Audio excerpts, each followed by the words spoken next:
all holidays, even rabbinic holidays, we say the Hallel.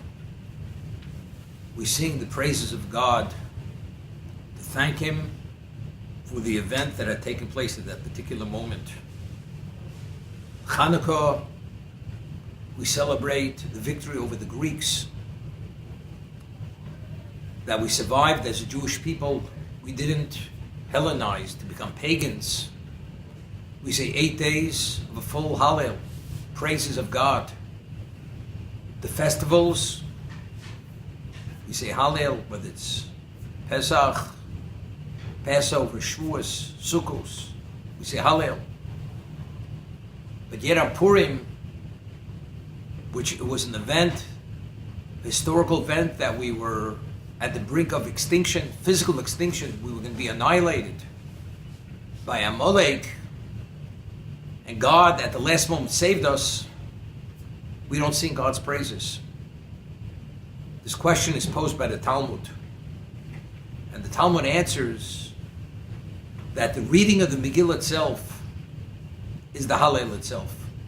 Although we don't articulate the words of the Hallel as we do during the other holidays and festivals, but just reading the story, the narrative, from the beginning till the end, that is the equivalent of singing God's praises.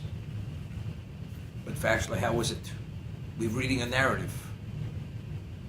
One cites the Psalms, the verses, the words of David HaMelech, King David.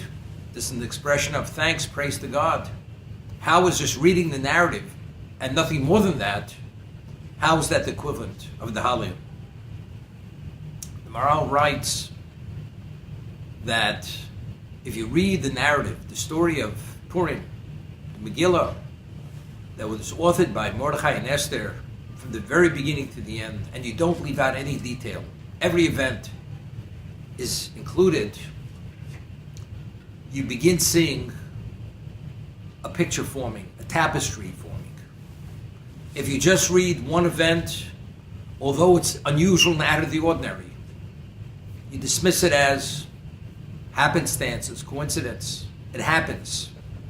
But if you have multiple things repeating themselves, and each one itself is out of the ordinary, and you see the pattern that is being formed, then you begin visualizing the picture itself. And see, it's clearly it's the hand of God. For instance, Vashti, the Persian queen, was a rabid anti-Semite. She was the granddaughter of Nebuchadnezzar, the Babylonian emperor, who ruled the world supreme. She was the last living descendant of Nebuchadnezzar. She was a Babylonian. She was the wife of Achashverosh, the king. He becomes drunk and he makes a request of her and she defies him.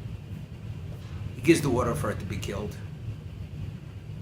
The last descendant of Nebuchadnezzar was evil, and she herself was evil. You'd say she needs a replacement, the queen. Who would replace her? Just read the story. Esther, a Malka. Esther, a Jewess, a devoutly righteous woman. Although initially it was the best kept secret. Nobody knew. But what's the likelihood? And not only that, she was the wife of Mordechai, who was a member of the High Court of Israel, who understood 70 languages. And of the thousands of women who he engaged with to choose as a queen, he picks Esther Amalka. Esther, the Jewess, she keeps her pedigree, her nationality, a secret. She wouldn't divulge this. What's the likelihood? So what do you say? These things happen. They do happen. She assumes the position as queen. 2 gatekeepers by the name of Bigson and Seresh, they're plotting to poison the king. because he's disturbing their sleep all night. He's asking for wine to be brought to him. So they decide they're going to poison him. They're going to assassinate the king. There were people who came from a far-off land, and they spoke a language which they believed no one understood, which nobody did understand. However, it was within the earshot of Mordechai. And Mordechai, being a member of the Sanhedrin, of the High Court of Israel, he understood 70 languages. And he understood exactly what they said, that they were plotting to assassinate the king, to poison the king. He goes immediately. He informs Esther. She shares this with her husband, the king. It's investigated, and sure enough, it's true. And they kill Bigsan and Viserys, the two gatekeepers. Mordechai the Jew, it's recorded in his chronicles, saved the life of the king. Firstly, what's the likelihood of overhearing what took place in another language? And how do you, being a Jew, transmit that information to the inner circles of the king that should be recorded in his personal chronicles? It's because his wife happens to be a Jewess, which he's unaware of. And Mordechai immediately conveys this information. You say, well, these things happen. So far, two things happened. And now there's the story with Haman. He builds a gallows. Mordechai's not willing to bow.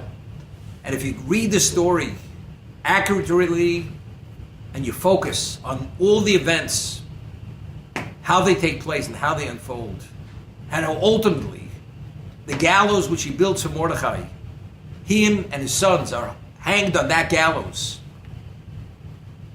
and how the enemies of the Jews who were going to annihilate them, they themselves are killed by the Jews themselves.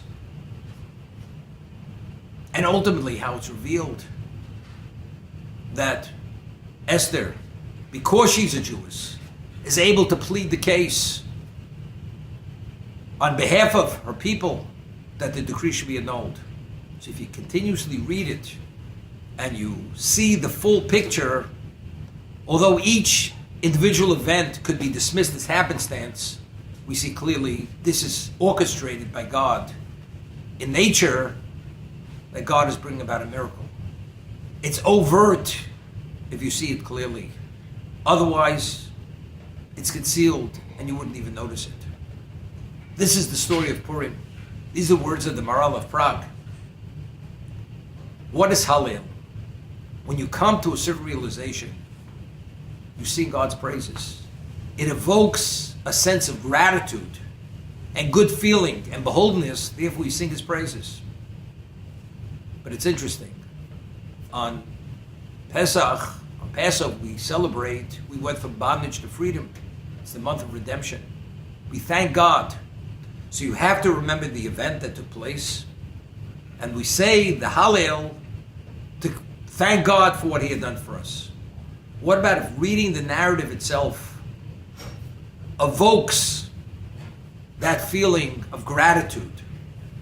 Just saying the words. The key is to have that sense of gratitude. And through the verbalization, through saying the words of the Megillah, not leaving out a detail of the narrative, and every bit of the narrative was included to have a full appreciation for God's involvement in every aspect of the story, from the beginning till the end.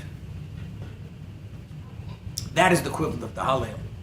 And therefore the law is that if you even omit a word, a detail, even a letter from the Megillah, one does not fulfill the obligation. Because every letter, every nuance that was recorded in that narrative is there because only then do we have an appreciation to Hashem for the miracle that he had brought. As we read, V'napachu, there was an overturn of reality. Initially, we were meant to be annihilated. As it says, to annihilate every man, woman, and child, youth, elders, even infants. There shouldn't be a lone survivor on the face of the earth. V'napachu, God overturned it. And rather than them killing us, we were given permission by the king to to annihilate to our best ability the Amalekites on the 13th or the 14th of Adar.